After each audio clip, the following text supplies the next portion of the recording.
What's up, and welcome to episode 57 of Brewing Through the Multiverse. We're a Magic the Gathering podcast. I'm Mike. And I'm Joel.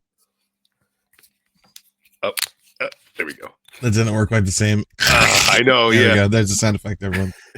Wine bottles don't crack like a beer can. But we're drinking wine in the morning today? And that's a hearty glass. It's all I have. Oh, I'm going for the bottle. This is a Cabernet Sauvignon from your wedding, I believe, actually. What are you, West's sister? Yes. You know what? Arnie, myself. Yeah. Here we go. It is delicious, but listen, we got to get our brew on. We got some good news to talk about today. Episode's going to be mainly Dragonstorm, right? Oh, yeah. That's the name of it? Okay. Lots and lots of Dragonstorm. A lot of that, but we'll start with first. We played some Magic the Gathering yesterday. Did some Commander.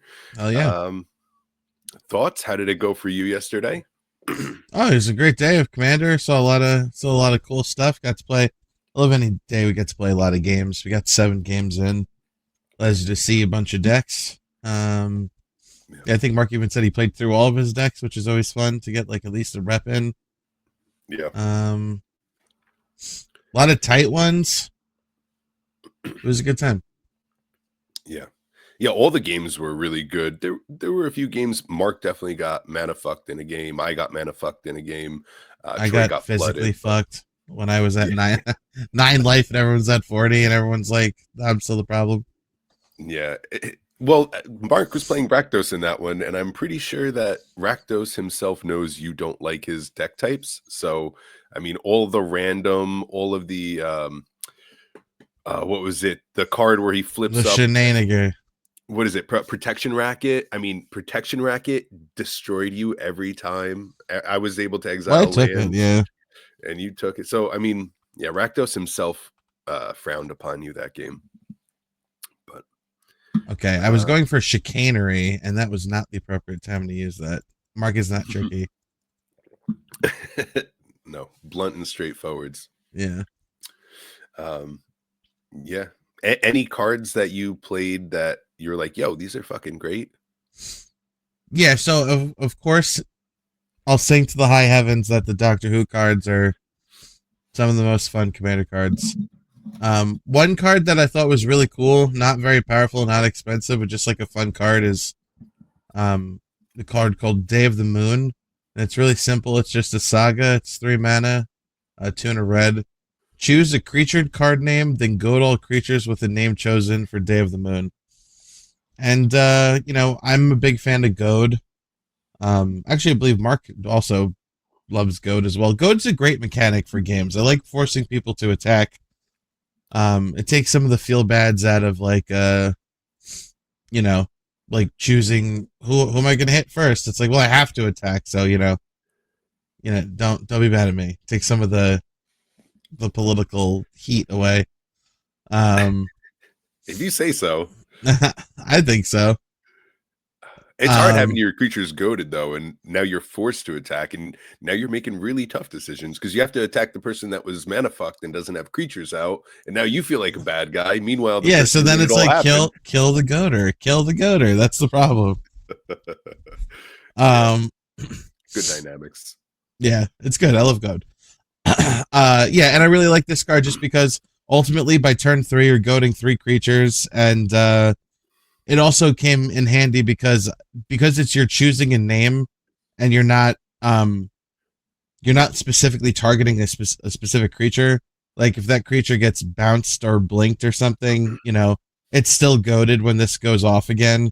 And since it's the same name, I'm assuming you can choose like a token name like Sapperling or, Soldier, and then goad like a whole shitload of tokens too. So yeah, I think that's pretty cool. I didn't get to use it like that, but I'm looking forward to maybe one day goading like Tyranids. Maybe there's a bunch of Tyranid tokens out. Yeah. Or when they get copied and there's more. Exactly. So cool card. Doctor Who card's cool. And what is that? Three mana value, right? Two and a red. That's nice. And you can get it for 7 cents. So Hey. If you like Goat, I think it's pretty cool. And then the other card, which is well known as good because it's I think one of the most expensive like cards in Doctor Who set is Auton Soldier. Yeah, Auton Soldier, which is 4 blue.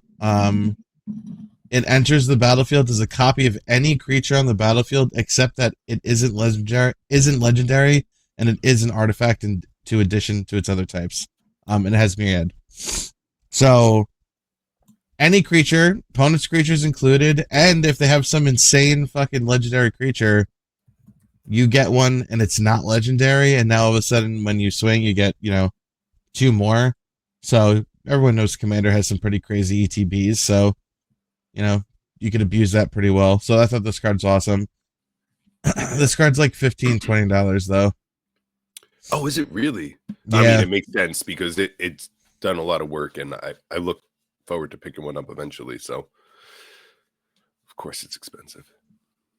I mean, that has a home in a lot of decks. I mean, at the end of the day, if you have a creature out, there's a good chance you want more of that creature, especially if it's swinging out. And then if your opponent has a better creature out, even better. That's definitely done work for you. Yeah. Yeah, the whole shapeshifter line it was always pretty good. Phyrexian Metamorph and cards of that ilk. But yeah, I thought that was a lot of fun. Too. It's just because it's a cool effect, but it's powerful, but it's fun. Yeah. Doctor Who cards. Yeah. Yeah. Any for you? Anything Aether Drift you see coming out? Shit set, not doing a thing. Hey, listen, I cast a lot. I did the Maragonda Raceway. I cast the Did the you get it to World. 4? No, I So most definitely did not. Yeah. I believe that was the game that you ended up board wiping me and destroying my mana rocks and leaving me fucked. I think that was the game. But no, that was my group hug deck, Mrs. Bumbletits. Which it did work. It did work. Yeah. Didn't you win with that? Yeah. For combat damage in the air? No, I didn't. No, I destroyed Mark, and then it was just left with Troy, and Troy had 1,000 squirrels out, and all I had to do was get my turn and swing it at him, and he ended up sacrificing a bunch of squirrels. Yeah. He had Scurio combo out. Yeah. No, I almost won that one. Fucking squirrels took out the rabbit. That's so Bloomburrow. Also, just as a side piece, like pretty good example of an infinite combo in like a bracket 3 deck, It doesn't search for it, but it naturally just fell out and even had it on board for a turn without being able to like do anything with it. So yeah, and Mark kept on bouncing them to hand, and he was able to just keep on landing them. My favorite play was probably when I was playing Goldberry and I was doing my shenanigans to get the millennial calendar to go off, and I cast my final spell to get it to fucking go off, and you countered it and left me high and dry, and I was immediately killed. Obviously I don't like it because I lost, but it was cool to see how quickly I got that calendar to 1,000, being able to tap it 2 times, and very impressed with that. So, and the funny thing about it too is just it sneaks up on you because obviously it grows exponentially. So when you read it initially and you're saying like 1,000, as an opponent, not terribly concerned about it, but you were at wasn't it like 149 or something?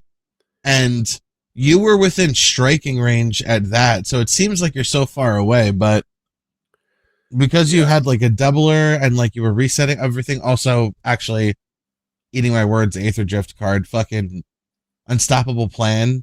That card's fucking sick. Yeah. I didn't pull any. I have to literally just buy them, but yeah, they're cool. Yeah, and Unstoppable Plans are only like $2 to $4 right now. They have not gone up. I think I bought mine at $5, but right now they're sitting under it. Yeah, great card. I was at 149, and the deal is you could pay 2 mana and tap it to double. I also had the Deep Glow Skate in hand, so the goal was cast Deep Glow Skate, double it up, pay 2 mana, tap it, double it up again. So that goes from 149 to 300, and then from 300 to 600. And then at the end of my turn, I untap all my non-land permanents with the Unstoppable Plan, pay 2 mana, tap it one more time, boom, there we are at 1200, everyone's dead. That was the plan. So yeah, it happens really fast. Unstoppable Plan was definitely the part that allowed it to happen. And I mean, even if you have what's that, the Cornucopia, Celestial Cornucopia, and you're able to just kind of proliferate it up to 4, and then Unstoppable Plan untaps it every turn. Good shit. Hey, untapped cards are really, they're really good. Way better than tapped cards. All right, I think I don't need to buy 4 copies, but I'll buy 2 copies. There we go. Don't forget to grab some Scrolling Crawlers and Market Back Walkers while Market Back Walkers are still cheap. Yeah, Market Back actually seems pretty good. You know what? I'll have to dive into Aether Drift again, because there's Market Back Walker I liked, and then I also wanted to get another. Jesus Christ, it's Jason Bourne. Oh, I didn't get a Aether Spark, so I want one of those. There was a couple things that I wouldn't mind one copy of, and then I just didn't get it all because I don't want to buy the packs. Yeah, take a peek through it. Also, one more call out to our games before we move on to Dragonstorm is when Mark's Tyranids deck, he's playing Tyranids, I'm playing Frogs, and I'm trying to promote my Frogs, and his Tyranid deck goes off. He is packed. He has double damage and double power, and I think Troy was able to tap down his board, and I was making all these deals with him. I'm like, listen, Mark, don't kill me. Just don't kill me. We got to kill Joel. You had your Angels deck, and you had everything had indestructible. You had protection from all creatures, and you had everything was also hexproof. And I made this deal. I'm like, listen, just on your turn, I'm going to remove all of Joel's shit. You can kill him, and then whatever happens, happens. So he does that. He kills you. He kills Troy. And then when he goes to swing at me, I psych rift his entire board, and he concedes. Yeah. You sick fuck. I fucking hated and loved that play so much. It was very manipulative, but also I didn't have enough mana for the Psych Rift. So if I didn't top deck on that turn a land, it would not have happened. So I earned it, and it felt good because the top deck got me it, but it didn't feel good because it was the most blue player shit I could have done. Yeah. So I'm bringing it up mostly because it was really cool, but also I feel guilty and I need to confess. Nothing is worse to me than when I see a deal getting made and I know it's going to lead to the deal maker's victory, and it's like, God damn it. God damn it. Yeah. And I get it. Mark would have been very difficult for him to like dig my board out. So I totally understand. Yeah. Yeah. You got to risk it for the biscuit.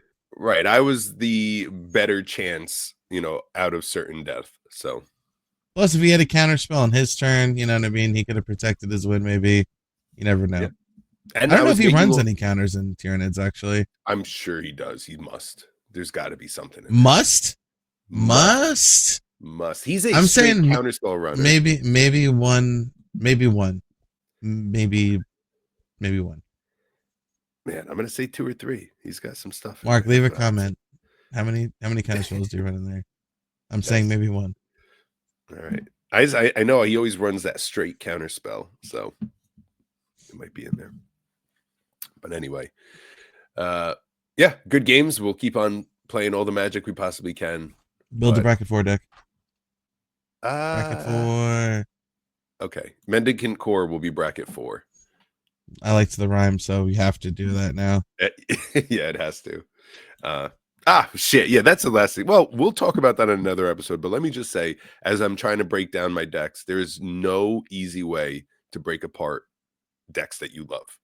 I don't know what to do about this. You just spilled more. That's that's how hoarders happen. You're coming to the fucking realization. Yeah, I know. At the back part of your case is infinite storage. Yeah, we'll see. I don't know. Maybe I just gotta like get real drunk one night and just start ripping decks apart, and then after that, there's nothing I can do. It's already apart. Oh well.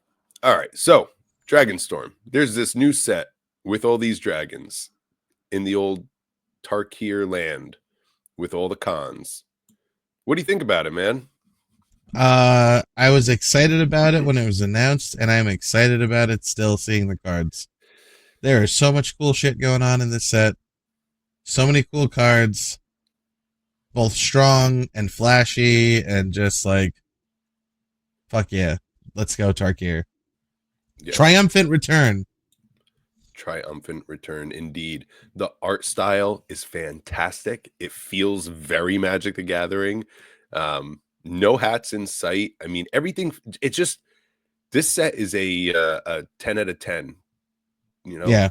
I mean, like you said, the cards are very powerful. The cards are fucking good looking. They are very tight. It seems like the limited is going to be fantastic. The uncommons are super powerful. We're going to talk about some uncommons today. So I think they nailed it out of the fucking park. For any fear that their in-world universes are being Yeah. thrown to the side, fuck that. Languishing. Because, Yeah, these are great. yeah, fantastic. And not to mention, we have just before we dive in, Edge of Eternities, which looks super cool so far from the little we've seen, and then we get Lorwyn. So I feel like there's a lot of good Magic IP stuff coming. Yeah, yeah. So can you pull up the mechanics and let's go over the mechanics real quick before we get into this, just so we know what we're getting into?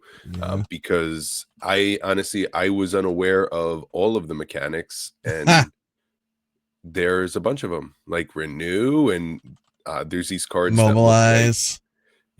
cards that look like adventures, but they're omens. So And their shit. I don't know. We'll talk about it. We'll talk right. about it when we get there. We'll talk about it when they get there. Yeah.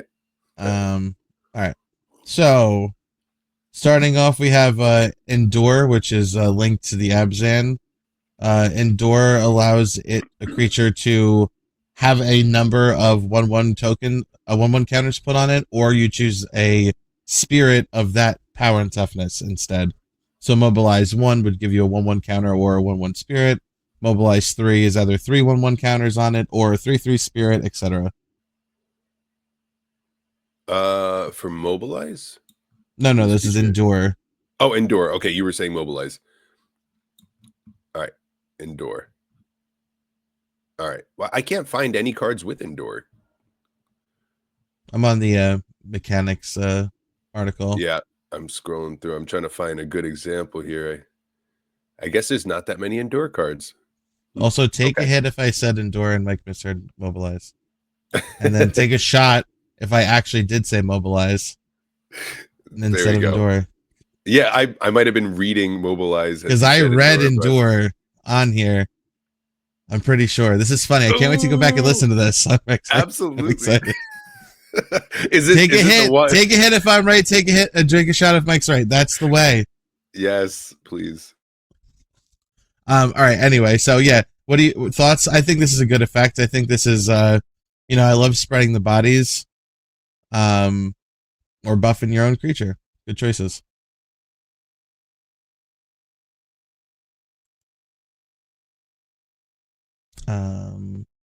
Hold on. All right. Here I am. My computer decided it was a perfect time on this Sunday morning to do a fresh restart and update. That's how it be. At least I think so. I don't know. It just went black screened and updated. Like, fuck you. I need an updating. Relax. Yeah. Yeah. Anyway. So we were in the middle talking about Endure. Definitely said at that time. Thoughts on Endure? I mean, I like it. It reminds me of Offspring, where you either grow your creature or you make little creatures. And Offspring ended up being an awesome mechanic from Kaladesh, so hopefully it does the same here. So, Bloomburrow? Which one am I thinking of then? From Kaladesh, which made the little servos. Fabricate, yes, man, that's it. It's that wine. It's that 8 a.m. wine. Yeah, Sauvignon. So, cool. I mean, Yeah, the little tokens are good right now, so give me more. Plus three. I mean, this fucking 6 mana fucking elephant druid makes a 3/3. So there you go. Hmm, nice. All Very right, good. so Jeskai mechanic in this set is Flurry. It is when you cast your second spell each turn, something happens. I So like it. you either copy it or So you know. an example of this would be whenever Equilibrium Adept is a 4 mana 2/4. When this creature enters, exile the top card of your library until the end of your turn. You may play that card, but as Flurry, whenever you cast your second spell each turn, this creature gains double strike until end of turn. Huh. I didn't see that's where that was going, but yeah. I guess it's one of those if you top deck it, you cast it, it's a 2/4, you can exile a card, you cast it a second time, it gets double strike then, but it has summoning sickness. I don't know. I mean, I don't all right, know. but that's Flurry. I like it. I don't. I like it. No, I mean, it's the kind of play style that encourages playing a bunch of small. It's like burn kind of cantrippy because you're trying to cast 2 spells each turn. So that means every yeah, turn you have the flurry creatures out, you want to play 2 things. So generally yeah, speaking, like you can't have super expensive things. I'm a mid range player at heart where I want to play like a 4 mana spell on turn 4 and a 5 mana spell on turn 5. You know what I mean? yeah. Whereas this is like you want to cast your two mana spells and those are like Yeah. combat tricks and shit. A perfect example is actually this is a common devoted duelist, which is 1 in a red for a 2/1 with haste. So 2 mana 2/1 with haste, and it has flurry. Whenever you cast your second spell each turn, this creature deals 1 damage to each opponent. Just to kind of prove your point of like it's got haste, you're playing it down, you play another spell, it pings something, and yeah, it's an aggro thing. Or I mean, I guess you could do the Jeskai. Isn't there that discard and draw deck going around right now in standard? It's the Is It deck where Sure, there you're is. oh my god, it's out of control. So they run that monument from Aether Drift. Right. What is it? The one that whenever you discard a card, you can either make a treasure token, draw a card, or some other bullshit. And they have that in there, and they're doing a whole bunch of discard to draw. But there's a lot of creatures from that set also that are getting pumped for that.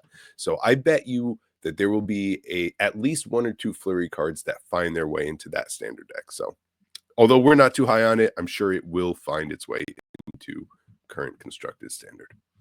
What Fuck else it. we got? All right. The Sultai have renew.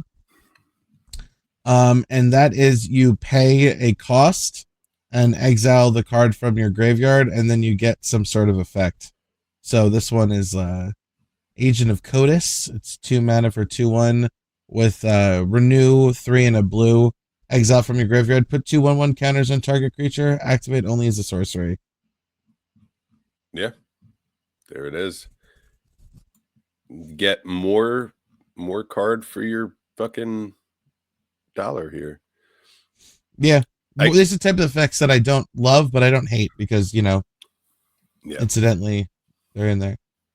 Yeah. Well, there's actually one card while we're on renew. This is the best example of it. Naga Fleshcrafter, which is 3 and a blue. It's a 0/0 snake shapeshifter. You may have this creature enter as a copy of any creature on the battlefield. So this is a very generic thing where you play it, it enters as anything on the battlefield. However, it has renew for 2 and a blue. Exile this card from your graveyard. Put a 1/1 counter on target non-legendary creature you have. Each other creature you control becomes a copy of that creature until end of Oh turn hell yeah! and activate. So yeah, so it comes out as whatever you need it to be. Once it dies for one more renew, effect, it just pumps something and then everything becomes that. So that's a win con right there for commander and for standard. Great card with renew. Yeah, renew is definitely useful. Yeah. So cool, renew. We have Mardu bringing out the mobilize. And mobilize is pretty straightforward. It is when you attack, you create tapped an attacking token, a 1/1 red warrior token is equal to the mobilize. Mobilize 1 makes 1. And you sack them at the beginning of the end step. That's good. Swinging bodies. That's like a goblin style thing. but Yeah, with warriors. this is the one I'm most excited about for standard because Hmm. warriors excite me. Do you have any Um, plans for it? How are you going to yes. make these warriors win? Trying to go fast. Mm, nice. Turn one, burnout Bastronaut, and then it doesn't have haste, but at least it's a 1/1 with menace and has start your engines, Yeah. which will give it double strike. And then turn two is fucking one of my favorite cards in the set. So since we're talking about mobilize, I guess that's a good time to talk about it. It is Voice of Victory, one in white for 1/3. It's a human bard, but it has mobilize two, and you make the two 1/1 red warrior tokens. But your opponents can't cast spells during your turn. That's good stuff. Yeah, I fucking love that. That's so great. Yeah. Wish it was a Yeah. warrior, but I love the idea of sticking some bards in like a deck with warriors, and it makes warriors. Yeah. Yeah, it's warrior synergized, but a friendly bard. Yeah, and then And turn three. Sorry, go on. yeah, I like that the bard is like holding down, the defenses while the warriors do their thing. So he's the defense for the warriors with his Yeah, bardiness. Nice. Yeah, but warriors are going to be good. Now, do you run War Leader's Call in this deck that you're building? yeah, because I would want the top end to be so far. Obviously, we haven't got all the cards, but Avenger of the Fallen, that got spoiled. The 3 mana, it's 3 and a black for 2/4 Death Touch with Mobilize X, where X is the number of creatures in your graveyard. Um, so make a shitload of tokens with that as you play a bunch of cheap things that are dying, and then the other 3 mana card is the Zergo that doesn't make you sack warrior tokens at the end of your turn. Hmm. So All yeah, right. just like three mana would be like the top end in Nice. my head. That's what I like to hear, man. Yeah.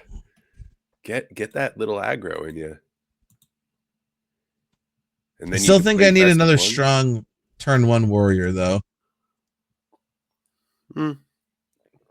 There's a lot of turn ones. I mean, honestly, maybe there's that one black mana 1/1 where when it dies, you get a treasure token and something. I mean, maybe you just play a value 1-drop. That way it'll feed into your later game instead of finding a powerful 1-drop.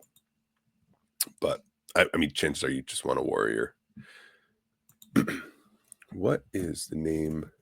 Well, I guess it wouldn't have to be a warrior because I don't really have any warrior lord effects. It's a work in progress. It's I feel like there's Yeah. a shadow of an idea here though.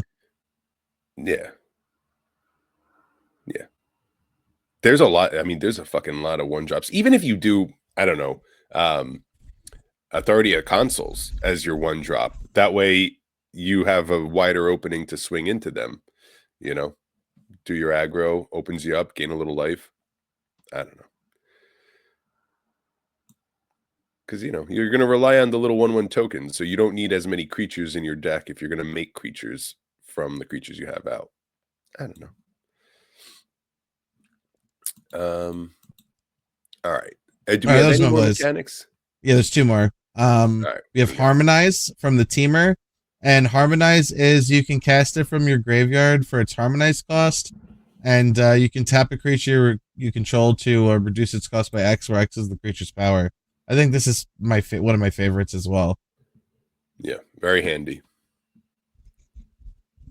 I'm looking through for a Yeah, just example. flashback, but like if you're playing a beefy creature deck, it can help out.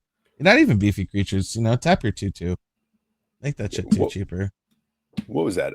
Emerge was the Eldrazi horror one where Yes. you could cast it from hand for less, but in this scenario you're doing it from the graveyard, right? And then you don't have to Yes. sacrifice, you just have to tap. Okay. Yeah, you just have to tap here, so It's a friendlier version of Emerge. Okay. yeah. Cool beans for that. And then last, oh, it's not last. Holy shit. I guess there's Omens. which I think suck. So omens are adventures, except that you shuffle the card into your library rather than have them chill in exile. Sell me on omens because this seems terrible. No, bro, I don't like it. I mean, at the end of the day, you're drawing two cards, and I think the thing is, the creature's decent, and the sorcery or instant is decent. So you just got to choose, you know. But like, we're in the world where we get our cake and we eat it too, you know. We get doors where you cast it, you get the one side of the room, and then you can still open the other side of the room. We get it where you know, you can adventure and still get your fucking creature after the adventure. So maybe that they're doing their mana value so that it's better than what these cards are, but we're used to getting two cards for one. So I don't know. Not a fan. Maybe it's just for limited, you know, but not impressed. It sounds fucking terrible. Yeah. I'm looking for a rare one. Okay, so here we go. Meringue River Regent, which is a 6/7 dragon for 6 mana. That's pretty good. So 6 mana, 6/7 with flying. When this creature enters, return up to 2 other non-land permanents to their owner's hands. Bro, that's actually pretty fucking good. I mean, in blue, to get a 6 mana, 6/7 with flying, that's good. Return 2 cards to their owner's hands. That's even better. And then it's instant, or the omen is 4 mana, draw 3 cards, then discard a card. This is actually, I mean, Yeah, but that's a then it gets good buy. shuffled in. It gets shuffled in your library. Only if you need the cards. If you don't need the cards, this is a banging dragon. I think it's an And okay dragon. I don't know. Bouncing 2 shits back to your hand is a I bit guess much. yeah, it's pretty good. I don't know. Definitely the I'm top not gonna end. yeah, I'm not gonna shit talk omens yet until I really read them, because I've only barely digested any of these cards yet. So I'll hold my little optimistic heart open for them. And what's last? Behold, where you behold a dragon, which is just you choose a dragon you control or you reveal one in your hand. It's And literally the dragon nip slip. yeah, so nip slip some that shit. Um no, this is Surveil, we know about that. Monocolor hybrid mana, so those series of cards that are either like the clan color or the fucking two colorless. Yep, that's it. All right, we're there. All right. Well, here's how we'll do this then. So those are the mechanics. We're going to start like a professional podcast. We're going to start with the 2 chase mythic planeswalkers, and then from there we're going to just evolve into whatever debauchery we're trying to build and play with here. So start us off with our planeswalkers. What are we dealing with here? All right, so the ever present doubling effect in Elspeth Stormslayer. She's 3 white for 5 loyalty. Static effect: if one or more tokens would be created under your control, twice that many of those tokens are created instead. So 5 mana token doubler is fucking awesome. People love their anointed processions and their Mondrax and their Ogier, whatever the fuck that white ones is. So that's great. It comes out with 5 loyalty, which is pretty decent. Its +1 is make a 1/1 white soldier token, so you're getting 2 of those. So that's also good for defending her. For 0, you put a 1/1 counter on each creature you control, and then those creatures gain flying until your next turn. So like her 0 will also fucking help defend her. And then her -3 is destroy target creature an opponent controls with mana value 3 or greater. So she has a relevant destroy ability that she can use as soon as she comes down. There's no ult, but that's fine because really you're using her to double token. So I think Elspeth is a fucking awesome planeswalker. I think this is one of the best planeswalkers they've printed in quite a few sets. Yeah, what the fuck is this? Yeah. This is going to have so much value in so many decks. She does everything you need her to. For 5 mana, this is just everything. And she makes 2 tokens for her plus to take her to 6. It's fantastic. My question to you is, okay, so you're considering a mobilized warrior deck. Yeah. Does Elspeth have a home in it to double your mobilized tokens as well as put the counters on them? I think it's like a one of, just because I love putting one ofs in things that are supposed to be streamlined. Mhm. So Yeah. Yeah, I because don't think doubling it'll hurt that, you. the zero giving everything flying to punch in the damage at the end, you know what I mean? Like even having it as like as an extra removal spell. Yeah. Yeah.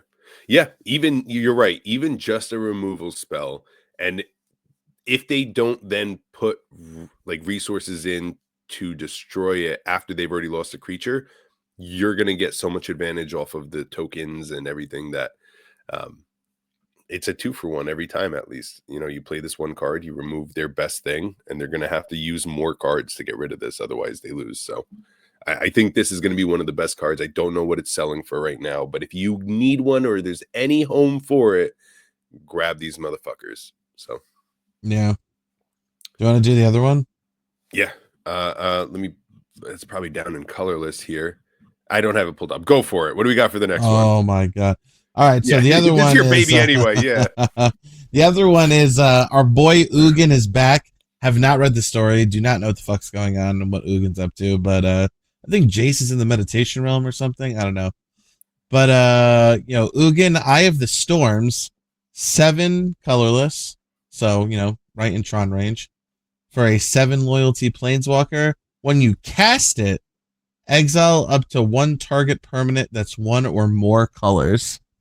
Whenever you cast a colorless spell, exile up to 1 target permanent that's 1 or more colors. So what the fuck? That's awesome. +2 is you gain 3 life and draw a card. His 0 is you're adding 3 colorless mana to your mana pool. And his -11 is search your library for any number of colorless non-land cards, exile them, then shuffle. Until the end of turn, you may cast those cards without paying their mana costs. So, so Ugin's fucking great. Love that. Everyone, yeah. Dude. Oh boy. Oh boy is right. I mean, all right, so 7 mana isn't that much fucking mana anymore, you know? So No. any deck can run this. This isn't even like, oh, you got to be doing colorless or artifacts. I mean, you want it because on each colorless spell you cast, you know, you get to remove things, but like this is just a fantastic fucking card. Gain life, draw cards, do the 0/7. As long as you have any artifacts, this could be useful. For Commander, this is a absolutely throw it in any deck you possibly can. For Standard, there's so many decks. We are in artifact heaven right now. From Brothers War all the way up to Aether Drift, we are whirling in this fucking world of artifacts. So I think Ugin is going to be all over the place. I think Ugin might even be talked about as a ban. No way. No I'm saying that way. now. Well, there's so many ways to cheat this out so early, and once you have this out and you just start casting dumb artifacts and removing the entire board, this could make for some very unfun games. Just my hot take, I think Ugin might be a little too hot for Standard right now. Oh, there you go. Hot take. Yeah. Yeah. Great fucking card. And again, that 7 mana doesn't mean shit to me. I think there's so many ways to get it out. Turn 4, turn 5. And then doubling season is in Standard. So like get out a doubling season. Next turn, drop this -11. Bring out every artifact in your fucking deck. Win right there. There's a combo. I'm sure of it. Find it. It's there. So boom. Yeah. So that's what we're supposed to talk about. Those are the good, great cards of Magic. But now let's get to our little flavors. What cards in here did you see and you said, hey, this is going in a deck. This is what I'm building around, or this is one of the coolest things I've seen in a while. Well, I mentioned Voice of Victory, which I'm a big fan of people not casting things on my turn. Yeah. I think we have to get the elephant in the room out of the way, or the behemoth out of the room, because Craterhoof Behemoth is back in Standard, which is fucking awesome. What are Yeah. your thoughts on that as a standard player? Craterhoof Behemoth is in standard. I think it's fantastic. I don't think that this is going to do anything more than what's already going on. I mean, there's a lot of go wide decks right now. Where I see it is these heir apparent decks and all these like little like bunny tokens and everything are going to have a nice home for this. Um, I don't know what the convoke looks like in standard right now, but if you can have some sort of convoke deck where you could tap 3 or 4 of your What little about 1/1s elvish? to get this out What faster. about elves? What about isn't Llanowar Oh elves yeah. in standard? And Yes, I mean there's a whole elf deck right now. I mean with Tyvar and Nissa and elves and Glissa. I mean fucking there are a this is the lot of top end now, and maybe that makes it more viable. absolutely it can, but I think goblins can use this. I think Oh, dude, Gruul goblins. yeah, rabbits can use this. This is going to be a fantastic, fantastic thing, and this is where counterspell is really going to be the only answer to this because once it enters, Fuck. boom. Well, yeah, yeah, yeah. You So can't here's a stop that stuff. question for you, linking standard to commander. Now that this is out in going to be out in standard, and it's less of like a oh that card hasn't been out in years and it's expensive type thing. Does it make you any more willing to run a Craterhoof in commander? No, no, because I see Craterhoof as I mean it's a bona fide win con. At the end of the day, you get out 6 creatures and then you just play Craterhoof and you win. Um, so for me, this isn't how I want to win commander games. I probably won't. I mean, I pulled one. I literally just pulled one in the remastered set that just happened, and I sold it immediately. This doesn't pertain to me. I think there's going to be a lot of people who are excited to get their Crater Hoof for under $20, will play it. But at the end of the day, if you know what it's doing, I don't think there's going to be a Crater Hoof renaissance, I guess is what I'm saying. When, Are you buying more? Are you going to grab some? I know Troy's going to grab one. He has to. His decks are meant for Crater Hoof. But well, I are you have getting one? I already have my Craterhoofs. That's the thing. Okay. I have like 1 or 2 Craterhoofs that I've always sat on. I can almost guarantee you I'm probably gonna pull one. That just like is the way. And I don't even know if I have a deck for it. I always will run Craterhoof in something, but I don't really have Right. many go wide decks that are in green. Right. Here's what let me pull up the Oh, we spoilers might while as we're well going talk here. about fucking Dracogenesis. Jesus Christ, it's the other like what the fuck's going on? Yeah. Well, you don't have ad blocker on, you crazy man. I know, how dare I. Yeah, so okay, so yeah, Craterhoof, good win con. Dracogenesis is 6 red. So 8 mana. You can cast dragon spells without paying their mana cost. Yeah, rooftop storm for dragons. I think this is trash. We're living in a world Uh, where omniscience is in standard. So like why wouldn't you just play omniscience to cast every spell for free? I think this is redundant and not useful. I guess but I mean, yeah, if you're playing blue, it's just you can put this in your mono red commander deck. Yeah. Okay, for commander. Yeah. This is great for dragon decks that aren't running blue. But I think in standard right now, if you're trying to do 8 mana to get all your dragons for free, you're doing it wrong. You fucking go 9 mana and get all your spells for free. So Yeah, no, I agree with you. I think especially because it's in foundations too, so omniscience will be around for a long time. But yeah, this is obviously for your dragon decks that are not in blue, yeah. Yeah. which I'm sure there's a decent number of. For sure. Yeah. For standard, everyone grab these while you can.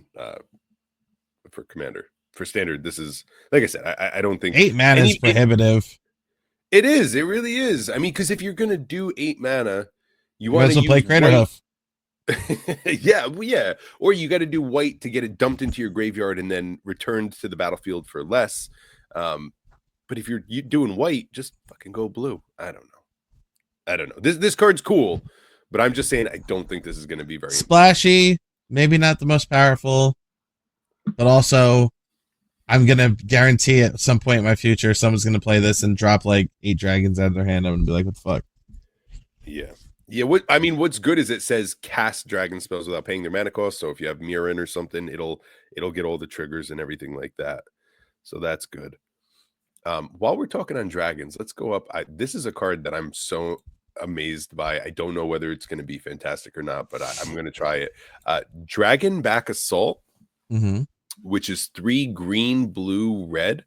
So that's 6 mana. When this enters, it deals 3 damage to each creature and each planeswalker. So I mean, it's a nice board wipe to get rid of all the fast bullshit. But then it has landfall. Whenever a land you control enters, create a 4/4 red dragon creature token with flying. A 4/4 for every land you drop seems very good in a world where we do have a lot of ramp and landfall and Fabled Passage is in here. So a Fabled Passage, if you drop it and crack it, is going to be 8 damage, worth 8 power worth of creatures. Like, what do you think about this? Is this going to be playable or? I don't think so. I don't think 3 damage is enough at 6 mana. I would want it to hit more things. Like, I mean, obviously I play with a commander-centric brain, so it's like turn 5 you're playing this, and it also hits your own things too. Even if it was like your opponent's and creatures they control, or opponents and planeswalkers, whatever the fuck, I think that'd be better. But the fact that it hits your stuff too, kind of, obviously the landfall ability is strong. I don't know. I feel like I'd rather play the turn 1 Dragon Speaker Shaman and hope to get to the lanes that way. Damn. All right. Actually, you immediately sizzled my heat for this card. Yeah, you're right. I mean, I'm sure the 3 damage is that way you don't kill your own dragons if you play a second one. But yeah, 3 damage isn't going to take care of the whole board. And if you don't have lands in your hand, which you've already played 6 fucking lands, yeah, maybe this one isn't as good as I'm thinking. Okay. even if it was 5 mana cost, I feel like it'd be a little higher on it. It's just like a little too out of my like value range. Yeah, that's fair. I see this as, so there is a card called Rite of the Dragon Caller, which came out in Foundations. And it's a 6 mana enchantment. So it's the same mana cost, 4 red. Whenever you cast an instant or sorcery spell, create a 5/5 red dragon creature token with flying. So for 6 mana, would you rather have every time you cast an instant or sorcery, you get a 5/5, or this mini board wipe, play a land, you get a 4/4? The first which one is better. The 5/5s with every instant and sorcery. Yeah. Damn. Okay. And there's no world where you play both, right? Because if it's your 6-drop, you're either picking one or the other. Okay. Yeah, I feel like you're trying to do different things with those decks. Yeah. Okay. That's fair. I like dragon tokens. It's powerful. All right. Any cards you want to highlight? What else you got? I'll pull them up. You might as well just leave that up because All Out Assault's good. All right. Let's do it. All Out Assault. It is War Leader's Call 2.0. What do we got here? Yeah. 2 in Mardu. 5 mana total. Creatures you control get 1/1 in Death Touch, which is awesome. And when it ETBs, if it's your main phase, you get another combat, followed by another main phase. And whenever you attack, you would tap each creature you control. So, oof. Fuck yeah. Also another option for go wide in a warrior deck. I mean, obviously this is a finisher. You're playing this hoping your things are strong enough to punch through. They have Death Touch, so they're probably going to take a bunch of shit with them in the first attack, and then you swing again. Is this a card that you put in your Warriors deck? Yeah, I think this is the other one of. It's like an Elspeth in this. Okay. And that's the top end. Yeah, I like it. Yeah, Mardu has a lot of love right now. Yeah, for sure. In fact, I actually was saying to myself the other day that it was a bad time to take apart my Caesar deck from Fallout because it would have loved so many of these. Yeah. Which is another reason why I'm very hesitant to take any of my decks apart. Yeah, I could rebuild it. Yeah, but you already broke it apart. Are you going to break your heart twice? Yeah, you don't want to text that X. No, yeah, no, you can't do that. All right. Any other cards you got? Are there any Read them out. dragons I'll that are find. wowing you? Dragons. So, okay, my dragon of choice, and we'll stick with Mardu, is Neriv, Heart of the Storm. So it's a 4-mana dragon, 1 red, white, black. So 1 in Mardu for a 4/5 flyer. Fuck yeah. If a creature you control that entered this turn would deal damage, it deals twice that much damage instead. So when you read this, you hear immediately if it has haste and it attacks and it deals damage right away. So we're talking Shivan Dragon, Shivan Devastator, which is a nice X spell flying haste creature. Um, there's attack spells, there's haste, but what I'm thinking immediately is Terror of the Peaks. So when a Nerev comes out, you got this ability. Terror of the Peaks comes out whenever a creature enters. That creature is going to deal damage equal to its power to an opponent, which will double it because it's the creature itself that's dealing the damage. Um, Let me confirm that that's not Terror of the Peaks that's dealing the damage, but I'm pretty sure it's the creature itself, which would allow any creature that enters to deal double damage just for entering Yeah. because it entered that turn. So as long as Terror of the Peaks works that way, this is another scenario where this is a big threatening creature and you have other big threatening dragons. You're running a dragon deck. You're going to have, your mocks, your dragon mocks and all this stuff. And just even if you can't swing with these dragons, the entering is going to deal the damage. Like if you play a Shivan Devastator and you have a Terror of the Peaks out, it's going to deal 4 damage because it entered as a 4/4, which is really 8 damage, and then swing as a 4/4, which is really 8 damage, and that's 16 damage for a 4/4. So whenever any creature enters the battlefield under your control, Terror of the Peaks deals damage. Damn. Boo. All right. Warstorm Surge, though. It doesn't Warstorm Surge? Warstorm Surge. Let's see. Not in standard, but I believe you're right on that. So whenever a creature enters the battlefield under its control, it deals damage. So yes, Warstorm Surge will be dealing the dragon goodness. I like this. Again, haste is the first thought you have, but typically I'm looking for green if I'm going to be doing a standard haste deck. What about Commander? Are you building this Commander? No, not at all. Not even Not even close. interested. Damn, you've been talking about haste Commanders forever. Yeah, but this isn't a haste commander. Again, if I'm doing haste, I want green. I want Yaris. I want as a Samu. I want green if I'm doing haste. So what's that one? Ogrov, that dragon one where whenever a creature with haste attacks, you get a treasure token. Like if you're doing haste, you need green. Need it. Non-negotiable. So no. Non-negotiable. Damn. Out of these spirit dragons, is there one that talks to you? Yeah, the fucking scroll to the left there. That's this one. Let's stop here. See this one. Okay, my brain says. Let me just read it and then I'll talk about it. Teval, Arbiter of Virtue. It's the Sultai Spirit Dragon 2 and Sultai 6/6 flying lifelink. So that's good. Spells you cast have Delve, and then whenever you cast a spell, you lose life equal to its mana value. So I don't know. My head says like there's probably something here that's insane, like that Yes. I'm not thinking of. There's got to be.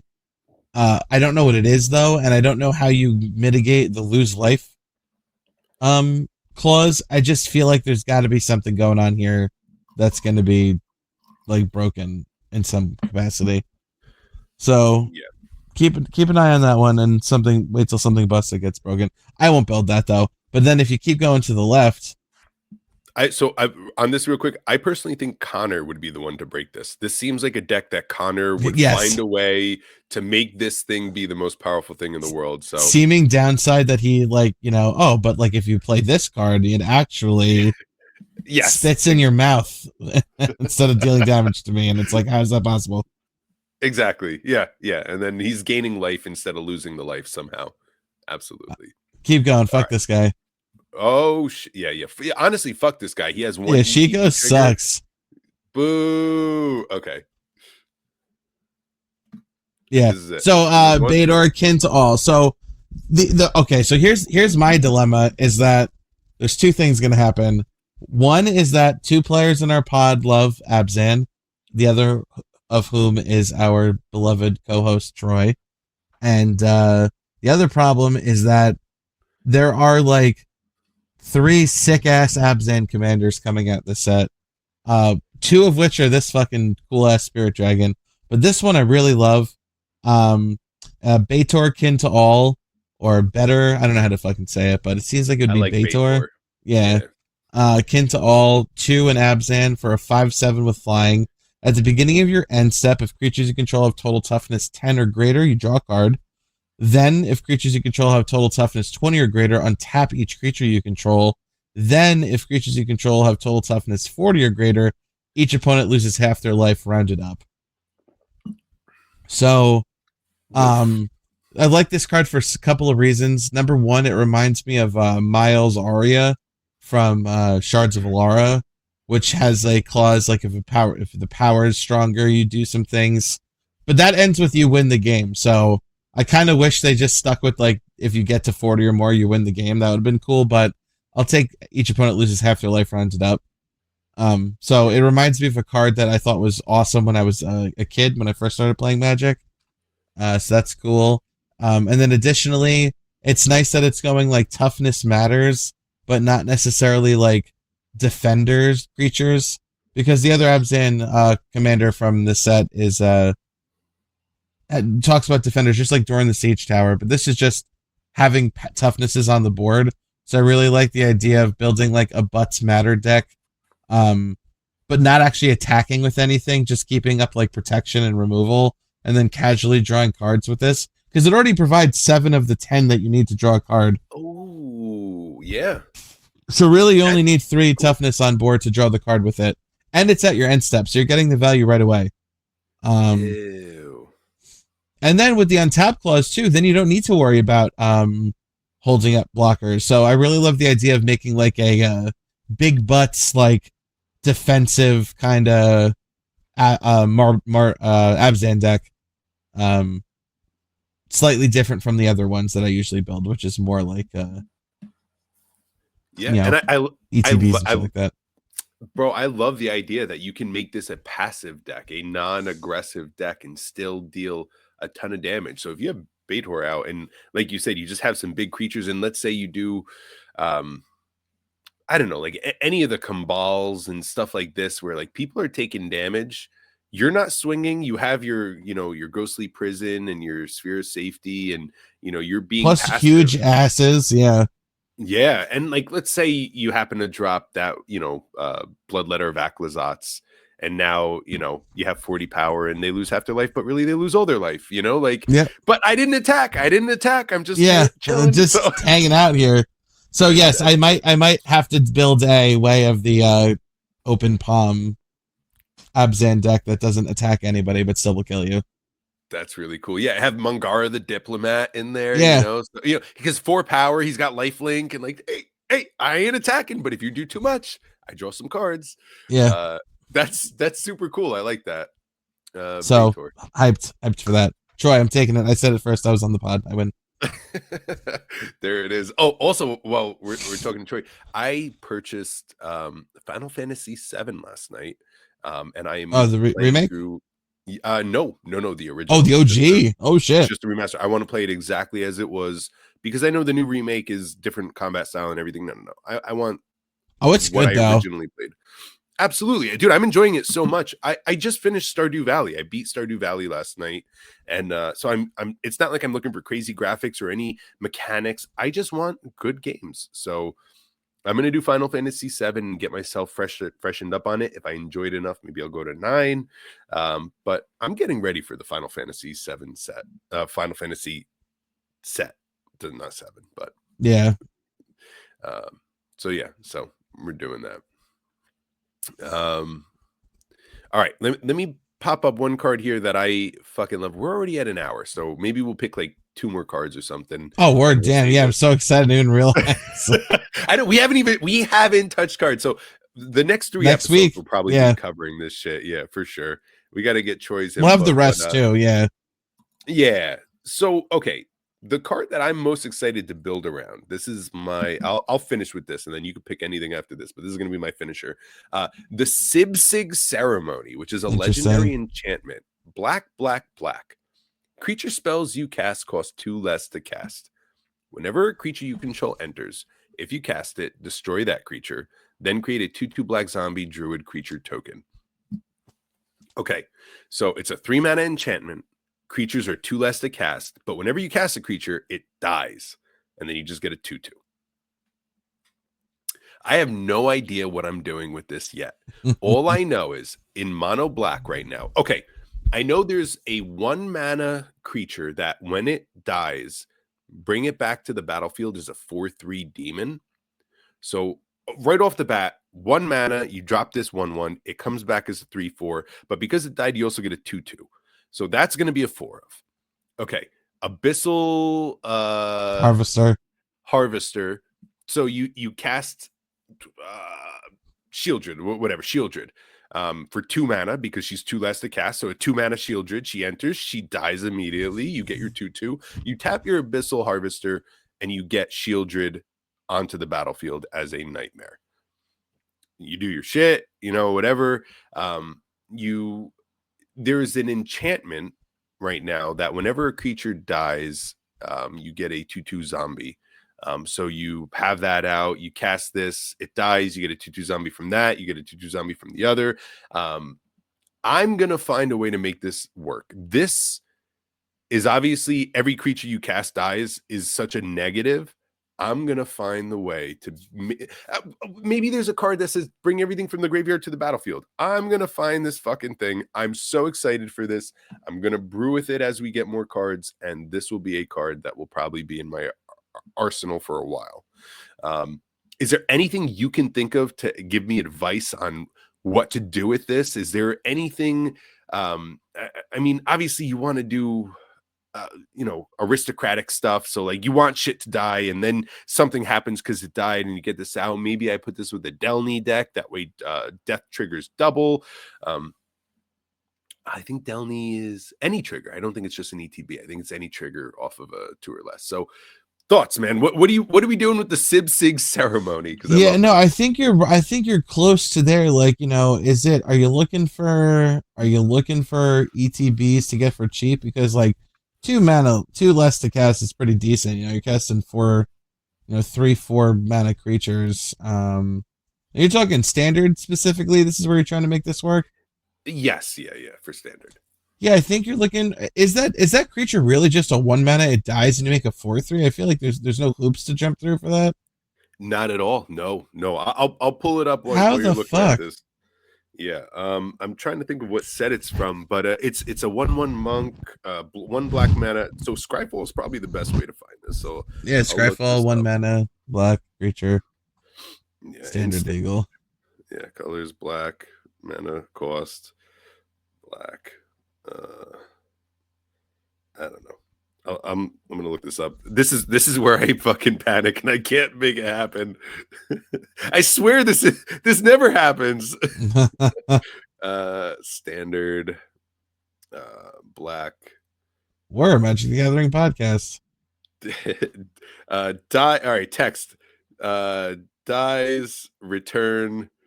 Demon. Let's see. Search. Infernal Vessel. Nope. Ah. Oh, okay. It's a 3 mana creature, which will be a 1 mana if the Sibsig Ceremony's out. So it's from Foundations. It's 2 and a black for a 2/1 Infernal Vessel, a human cleric. When this creature dies, if it wasn't a demon, return it to the battlefield under its controller owner's control. Fucking wine. With 2 1/1 counters on it.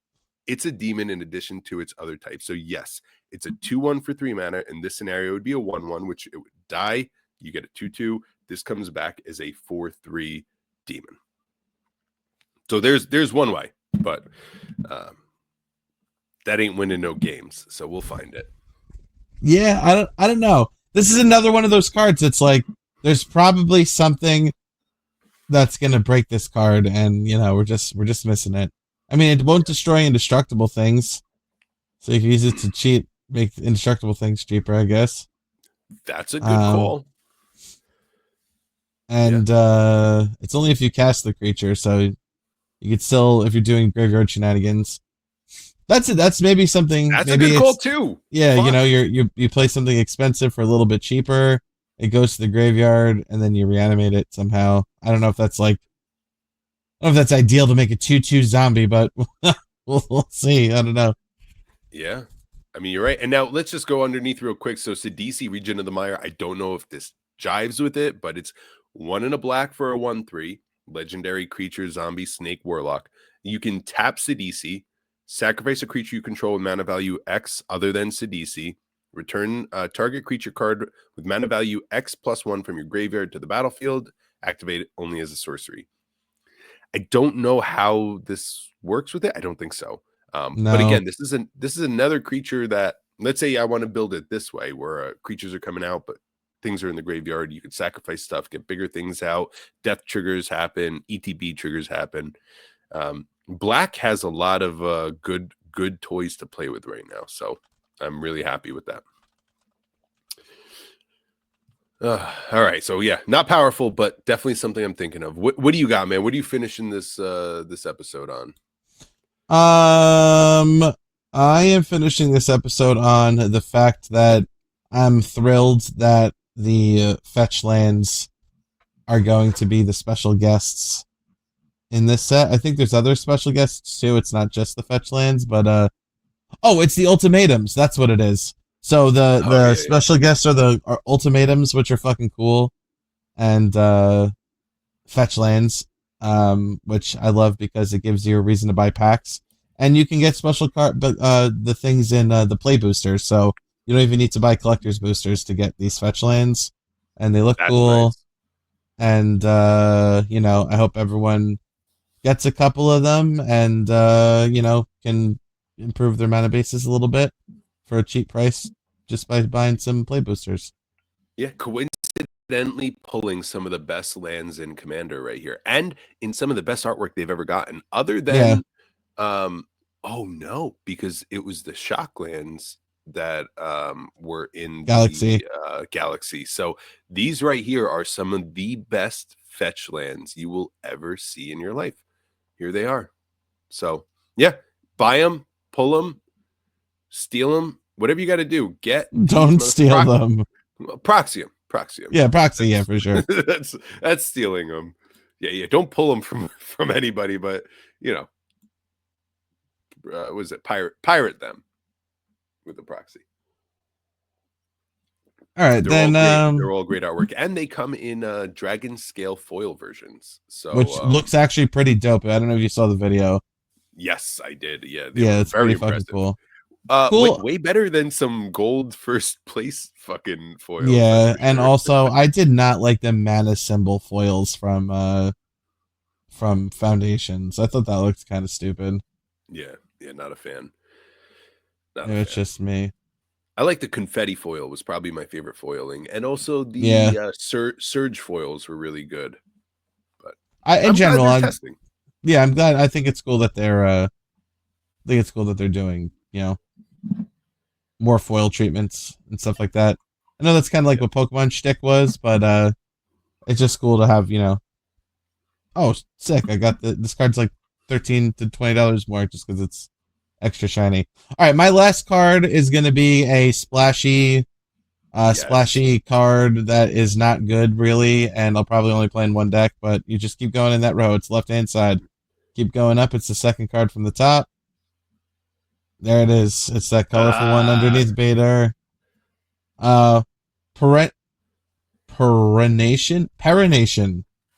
Perenation is how you say that for sure. Get an ad blocker. Good God. Uh, but Honda, dude. No, we don't care. Let's Honda's willing to pay for the show. Okay. Honda, hear us. Um, yeah, because instead of talking about Commander, let's save all the Commander decks for after they're spoiled for next week to see if Yeah. there's anything enticing. But I fucking love this card. It's a 3 in Abzan for sorcery, and all you do is you return target permanent from your graveyard to the battlefield with with a hexproof and an indestructible counter on it. So I like this card because I like playing like value pieces, and then they're inevitably going to get destroyed, and then it'll be fun to cast this and bring it back and make it extra sticky with Yeah. indestructible and hexproof. My only so this is a fantastic card. It's in the right colors to do what it's doing. I mean, you pick the right thing from the graveyard and it's game over. Even if you pick like, I mean, so you're in 3 colors, you have access to some of the Gear Hulks. I mean, there's things that you can pull back that aren't awe-inspiring that'll still deal a lot of work. Um, but I don't know. I mean, like hexproof, indestructible, pretty good. I don't know.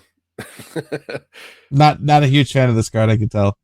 Yeah, yeah. Like I'm reading it. I see how this is all good. I see how it'll beat me, but you have to have something in the graveyard already that's good enough. You have to have 6 mana. You have to.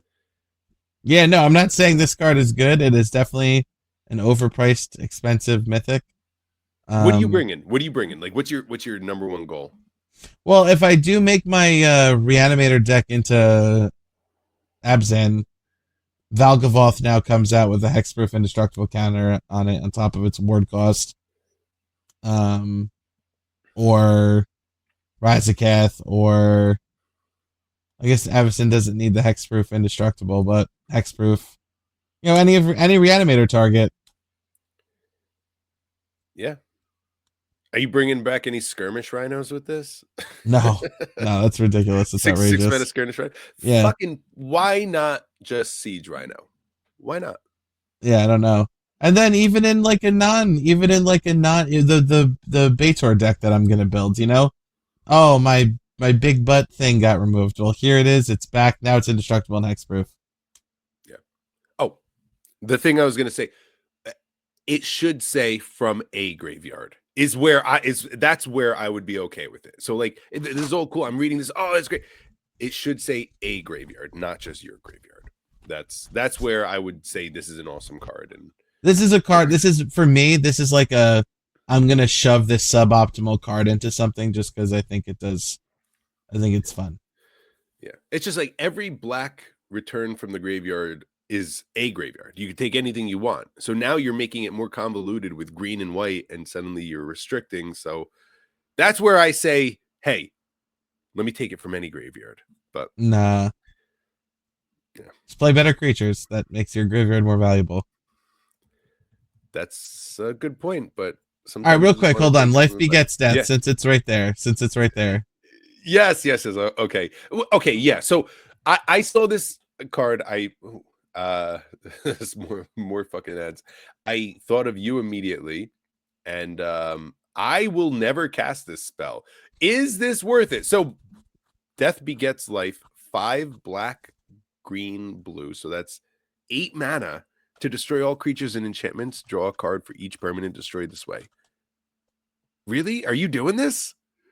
Sell me. Sell me. No. I mean, I don't know. It's like Decree of Pain. I was looking for it. So you've seen Decree of Pain. That's an 8 mana, 6 black black. Destroy all creatures. They can't be regenerated. Draw a card for each creature destroyed this way. This is all creatures and enchantments. Like, I don't know. If you're not running Decree of Pain, which I pretty much never, ever, ever do, I can't see myself running this in. First of all, I don't actually. Well, I have Mothman. I don't see myself running this in Mothman. It's so expensive. It's 8 mana. That's really what it comes down to. Hmm. Hmm.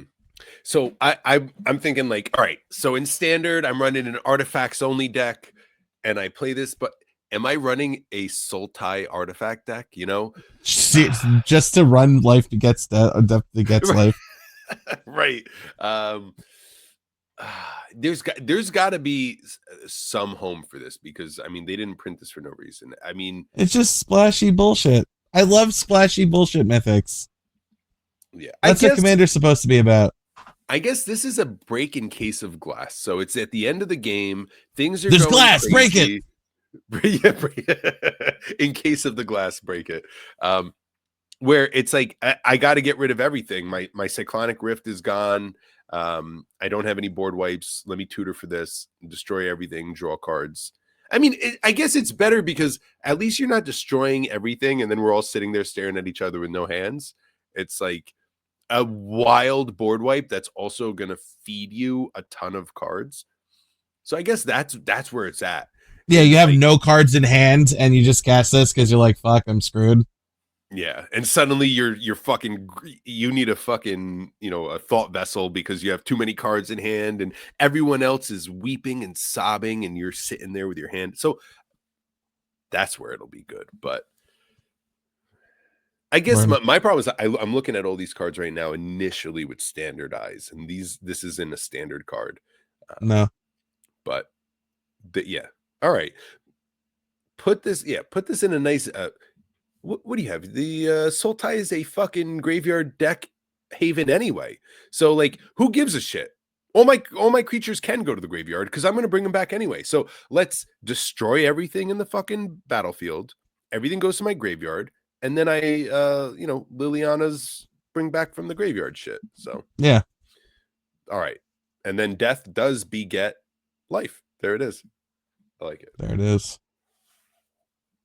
Word. The So craziest thing is, yeah, we covered it, but like we're talking about some weird and not powerful cards right now, and these are still very interesting cards. So this is a testament that this set really is going to be one of the greats. I said it in our last episode that I think this is going to go down as one of the greatest of all time. Damn, it's lining up to be, because as we go over the next few weeks, this is, I mean, just we're scrolling through some bangers. Here, let's hit this one real quick before we hang up. This is an uncommon. Corroding Dragonstorm, 1 in a black enchantment. When this enters, each opponent loses 2 life. You gain 2 life. Surveil 2. Whenever a dragon enters, return this enchantment to its owner's hand. That last doesn't even matter. The bounce deck. This is a great card for the bounce deck. It's a drain, gain, and surveil for the bounce deck. Yep. Fuck. Run it. Yeah. Yeah, for 2 mana. 2 mana. There it is. Enchantment. Bounce it. Do it. Fuck. You get your, what is it? That eerie trigger with enchantments. Yeah. Is everything you want. So, yeah, they're doing it. Listen, this is a good start.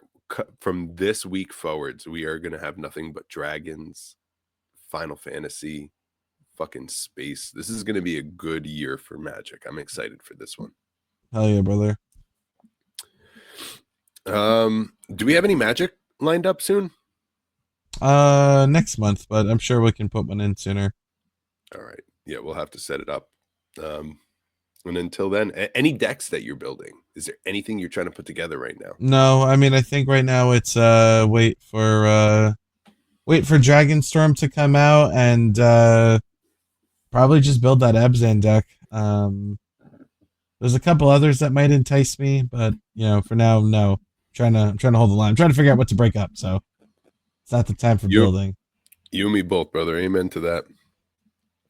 Well, I finished most of this bottle. I got a little sip left here.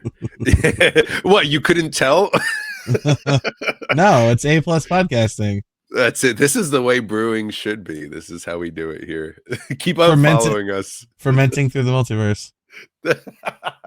Yes. Yeah. We do our best. It gets worse as it goes. But listen, cheers. Next week we'll have Troy on here. We're going to try to do a whole bunch of episodes, just cover all these cards, because there's a lot to talk about right now, and what's coming up, and SpongeBob and all this stuff. So yeah, we're in the golden age of Magic, and I appreciate you playing and being here fucking doing our Magic bullshit.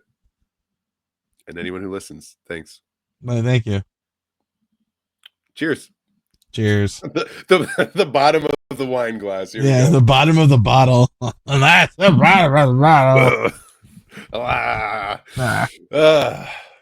Take it easy. Peace out.